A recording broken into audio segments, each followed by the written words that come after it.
يتوب عليهم إنه غفور رحيم فيا أيها المسلمون نصركم الله أطيعوا الله وأطيعوا الرسول ودوموا على أمره واجتنبوا عن نهيه فإن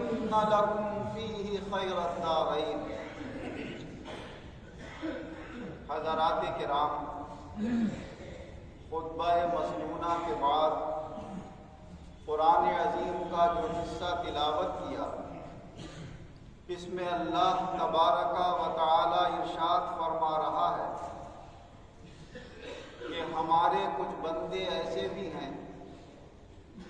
کہ جو گناہ کر کے اپنے گناہوں کو مان لیتے ہیں،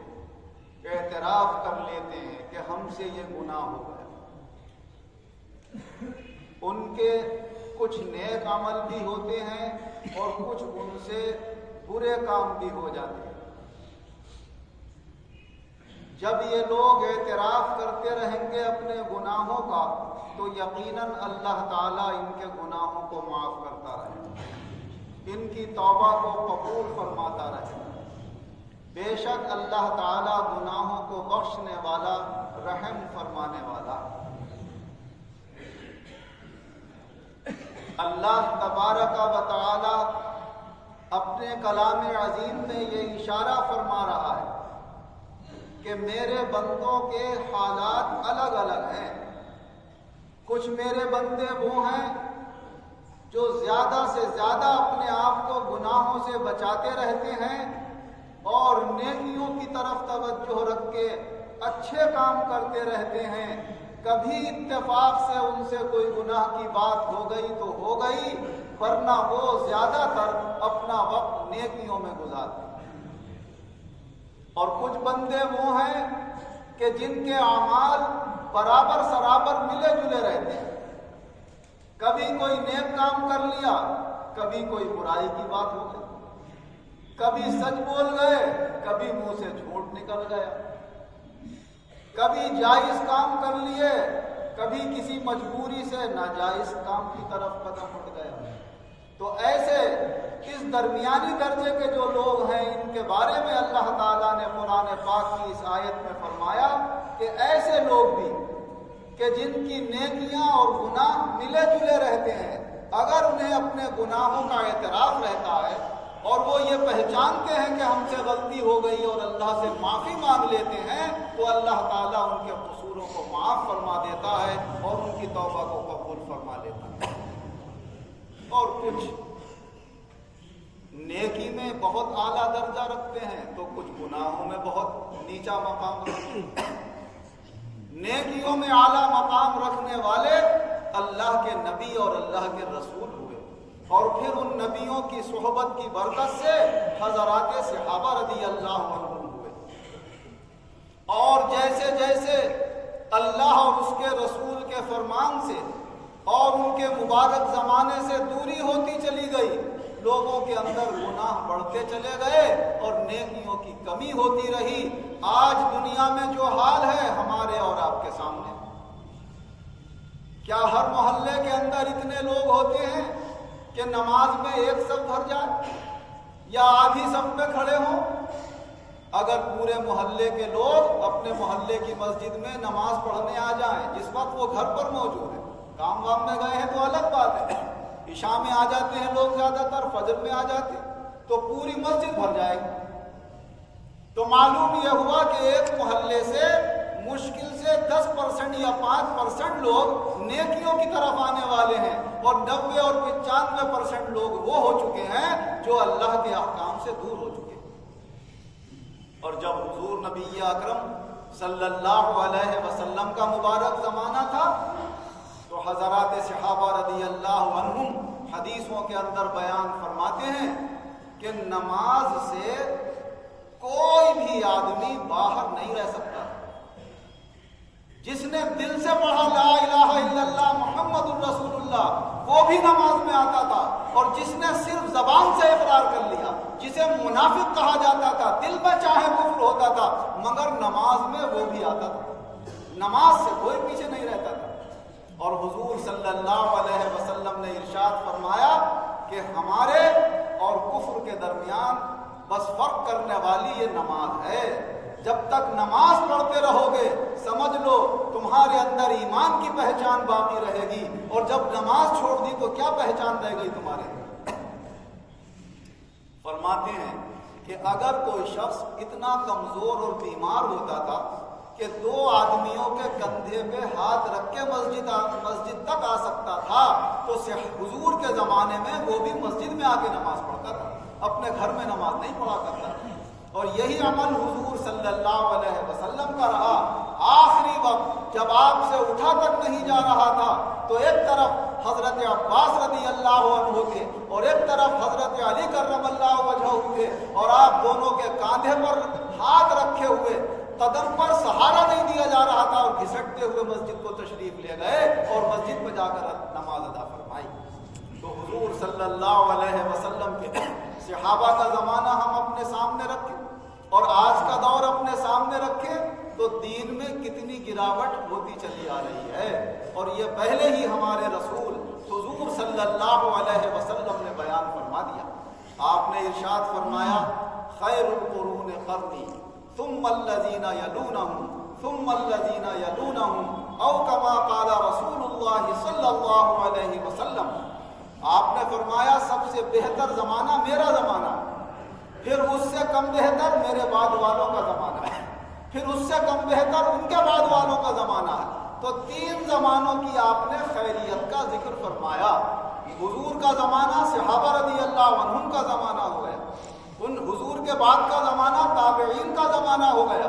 اور اس کے بعد کا زمانہ تبع تابعین کا زمانہ ہو گیا۔ ان 3 زمانوں کو خیر القرون کہا جاتا ہے، تمام زمانوں میں سب سے بہتر زمانے کے لوگ۔ اور پھر جو گراوٹ آئی ہے تو دن بدن یہ گراوٹ آتی چلی گئی۔ حضرت حذیفہ بن یمان رضی اللہ عنہ روایت فرماتے ہیں کہ لوگ تو حضور صلی اللہ علیہ وسلم سے خیر کی باتوں کے بارے میں پوچھتے تھے کہ حضور کون سا کام کرنا نیکی ہے، کون سا کام کرنا اچھائی ہے۔ کہا میں حضور سے شر کی باتوں کے بارے میں پوچھتا تھا کہ حضور نقصان دینے والی باتیں کون سی ہیں، شر اور فتنے والی باتیں کون سی ہیں۔ وہ کہا میرا مقصد یہ ہوتا تھا کہ میں جان لوں اور پہچان لوں کہ شر کی بات کون سی ہے تاکہ اس سے بچا سکوں اپنے آپ کو، اس لیے میں زیادہ تر شر کے بارے میں پوچھتا تھا۔ کہا میں نے ایک دن عرض کیا یا رسول اللہ، پہلے ہم زمانہ جاہلیت میں شر کے زمانے میں شراب، قتل و غارت گری، بیٹیوں کو زندہ درگور کر دینا، جوئے کھیلنا، ایک دوسرے سے لڑائی جھگڑے کرنا، اس شر کے دور کے اندر ہم کیسے پھنسے ہوئے تھے۔ اللہ تبارک و تعالیٰ نے آپ کو جلوہ گر فرمایا اور آپ کی برکت سے اللہ تعالیٰ ہمارے پاس یہ خیر کا زمانہ لے آیا، اسلام کا زمانہ لے آیا۔ یہ بتائیے اللہ کے رسول، کیا اس خیر کے بعد بھی پھر کوئی شر آئے گی؟ تو حضور صلی اللہ علیہ وسلم نے فرمایا ہاں شر آئے، شر آئی۔ آپس میں جنگیں ہوئی، قتل و قتال ہوئے، ایک طرف امیر معاویہ رضی اللہ عنہ ہے، ایک طرف حضرت علی کرم اللہ وجہہ ہے، جنگ صفین ہو رہی ہے، ایک طرف حضرت عائشہ رضی اللہ عنہا اپنی فوج لیے ہوئے ہیں، ایک طرف حضرت علی کرم اللہ وجہہ کی فوج ہے، جنگ جمل ہو گئی۔ اس کے بعد حضرت عثمان غنی رضی اللہ عنہ کو ان کے گھر میں ہی شہید کر دیا گیا۔ اور اس طرح سے آپ نے سنے تاریخی واقعات کہ حضرت امام حسین رضی اللہ عنہ اور ان کے رشتہ دار جو رسول اکرم صلی اللہ علیہ وسلم کے نواسے ہیں، مسلمانوں کے ہی ہاتھوں ان کی شہادت ہوئی اور میدان کربلا میں ان کو شہید کر دیا گیا۔ اور پھر جو آپس میں بنو امیہ اور بنو عباس میں اختلافات شروع ہوئے اور لڑائی جھگڑے شروع ہوئے تو فتنے فسادات برپا ہوتے چلے گئے۔ حضور صلی اللہ علیہ وسلم کا فرمان سچا ہوا کہ ہاں اس خیر کے بعد بھی پھر شر آنے والی۔ تو وہ عرض کرنے لگے یا رسول اللہ، پھر کیا اس شر کے بعد بھی کچھ خیر آئے گی؟ فرمایا خیر آئے گی تو مگر اس میں کچھ میل کچیل رہے گا۔ کہ یا رسول اللہ میل کچیل کا کیا مطلب ہے؟ کہا کچھ لوگ نیک کام بھی کیا کریں گے اور کچھ میرے طریقے سے ہٹ کر بھی کام کر لیا کریں گے، تو وہ خیر تو ہوگی مگر اس میں کچھ نہ کچھ ملاوٹ میرے طریقوں سے ہٹے ہوئے طریقوں کی ہوگی۔ کہا یا رسول اللہ پھر اس خیر کے بعد بھی کچھ شر آئے؟ فرمایا ہاں اس خیر کے بعد بھی پھر شر آئے گی، پھر تو ایسی شر آئے گی کہ لوگوں کو اندھا، بہرا اور گونگا بنا دے گی۔ فرمایا کچھ لوگ ایسے ہوں گے جو شکل و صورتوں میں تو ہماری طرح ہوں گے، باتیں بھی ہماری طرح قرآن و حدیث سے کرتے ہوں گے، ان کے دیکھنے میں جسم انسانوں جیسے ہوں گے، مگر ان کے اندر جو دل ہوں گے وہ شیطانوں کے دل ہوں گے، ان کی روحیں جو ہوں گی وہ شیطانوں کی طرح ہوں گی۔ دین کی آڑ میں لوگوں کو گمراہ کرنے کی کوشش کریں گے اور دین کی باتوں میں دنیاوی اور فتنوں کی باتیں ملاوٹ کر کے مسلمانوں کے اندر فتنے اور فساد برپا کریں۔ آج یہ بھی ہو رہا ہے دنیا کے اندر، خاص طور سے جب سے یہ سوشل میڈیا وغیرہ کا ذریعہ موبائلوں کے اندر شروع ہوا ہے، دوسرے ملک میں کوئی بیٹھا ہوا ہمیں سورج سے داڑھی رکھا ہوا نظر آتا، کرتا پائجامہ پہنے ہوئے نظر آتا، قرآن کی آیت پڑھ کے اس کا ترجمہ کرتا ہوتا ہے، حدیث پڑھ کے اس کا ترجمہ بتاتا ہوتا ہے، پھر جب اس پہ اپنی تقریر شروع کرتا ہے اور ان قرآن کی آیتوں اور حدیثوں کی وضاحت کرتا ہے تو نہ جانے کتنی باتیں وہ صحابہ اور تابعین کی اس میں بیان کرتا ہے اور کتنی اپنی عقل سے اس میں داخل کر دیتا ہے۔ جو اہل علم ہیں وہ سمجھ لیتے ہیں، جو کم پڑھے لکھے لوگ ہیں وہ سمجھتے ہیں قرآن کی آیت سے دلیل دی ہے، حدیث بیان کری ہے اس نے تو بھائی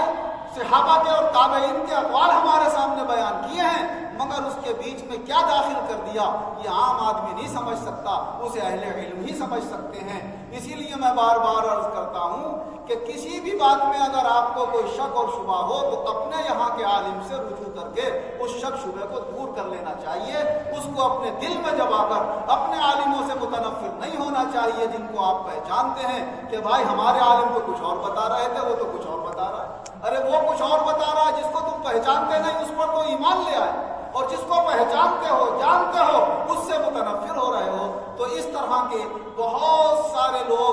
ہمارے سامنے علماء کی شکلوں میں اور صورتوں میں ظاہر ہوتے ہیں، نہ جانے کون سے فتنے اس میں داخل کر دیتے ہیں، اسے عام لوگ نہیں سمجھ پاتے۔ اور یہ مبارک زندگی اللہ تبارک و تعالیٰ نے ہمیں اور آپ کو جو عطا فرمائی ہے، اگرچہ بحیثیت بشریت اور ان زمانے کے احوال کے اعتبار سے ہم سے گناہ اور غلطیاں ہوں گی، لیکن زیادہ سے زیادہ کوشش یہی کرنا چاہیے کہ ہم نیکی کا کوئی موقع اور محل ضائع نہ جانے دیں، جہاں تک ہو سکے زیادہ سے زیادہ اپنے زندگیوں کے اندر نیکیاں کرنے کی کوشش کریں، کیونکہ کل آخرت میں جب میدان عمل میں ترازو کے اندر ہمارے اعمال رکھے جائیں گے تو اس ترازو کے اندر اللہ تبارک و تعالیٰ ایک پلے میں نیکیاں رکھے گا اور ایک میں گناہ رکھے گا۔ اگر نیکیوں کا پلہ بھاری ہو گیا تو کامیاب ہیں، اور خدا نخواستہ گناہوں کا پلہ بھاری ہو گیا تو پھر بہت بڑے نقصان کا اندیشہ ہے۔ ایمان ہے اور دوزخ میں چلے گئے تو کبھی نہ کبھی دوزخ سے نکل تو آئیں گے، لیکن دوزخ میں جانا بھی کوئی آسان کام نہیں ہے، بہت بھڑکتی ہوئی آگ ہے۔ جو یہ سمجھتا ہے کہ کبھی نہ کبھی تو دوزخ سے نکل ہی آئیں گے تو اسے جلتی ہوئی آگ دکھاؤ، تندور دکھاؤ اور کہو کہ صاحب 1 گھنٹے کے لیے ڈال دیتے ہیں، 1 گھنٹے کے بعد تو نکال ہی لیں گے تمہیں، کیا تیار ہو جائے گا 1 گھنٹے کا؟ کہے گا میں تو جل کر پھک کر برباد ہو کر رہ جاؤں گا، اس میں 1 گھنٹہ تو بہت دور کی بات ہے۔ کوئی یہ کہے کہ جاتے ہی باہر نکال آؤ تو میں جانے کو تیار نہ ہوں، تو پھر اس کی کیسی ہمت ہے کہ وہ دوزخ کی آگ جو اس دنیا کی آگ سے 99 حصے زیادہ تیز ہے، اس میں وہ یہ تصور کر لے کہ جا کر کبھی نہ کبھی نکل ہی آؤں گا، یہ تصور اس کے لیے بہت نقصان دہ ہے۔ اللہ سے رحمت کی امید رکھے، اگر کوئی گناہ اور خطا ہو بھی جائے تو توبہ کرے تاکہ اس کے وہ گناہ معاف ہوتے رہیں اور نیکیوں کا پلہ بھاری ہوتا رہے۔ اللہ تبارک و تعالیٰ فرماتا ہے والوزن یومئذ الحق، اس دن تمہارے اعمال کا تولا جانا بالکل حق ہے۔ فمن ثقلت موازینہ فاولئک هم المفلحون، جن کی نیکیوں کے پلے بھاری ہو گئے وہ کامیاب ہو جائیں گے۔ ومن خفت موازینہ فاولئک الذین خسروا انفسهم فی جہنم خالدون، اور جن کی نیکیوں کے پلے ہلکے ہو گئے تو وہ سب لوگ اپنی جانوں کو گھاٹا پہنچانے والے ہوں گے اور دوزخ میں بعض ان میں سے ہمیشہ رہنے والے بھی ہوں گے۔ لہذا اللہ تبارک و تعالیٰ سے ہم یہ دعا بھی کرتے رہیں اور کوشش بھی کرتے رہیں کہ اللہ تعالیٰ زیادہ سے زیادہ ہمیں گناہوں سے بچنے کی توفیق عطا فرمائے اور نیک اعمال کی توفیق عطا فرمائے، اور جو ہم سے گناہ غلطیاں اور خطائیں ہو گئیں اللہ اپنی رحمت سے انہیں معاف فرمائے اور نیکیوں کو اللہ قبول فرما کر ہماری دنیا بھی کامیاب بنائے اور آخرت بھی کامیاب بنائے۔ آمین۔ بارک اللہ لنا ولکم فی القرآن العظیم۔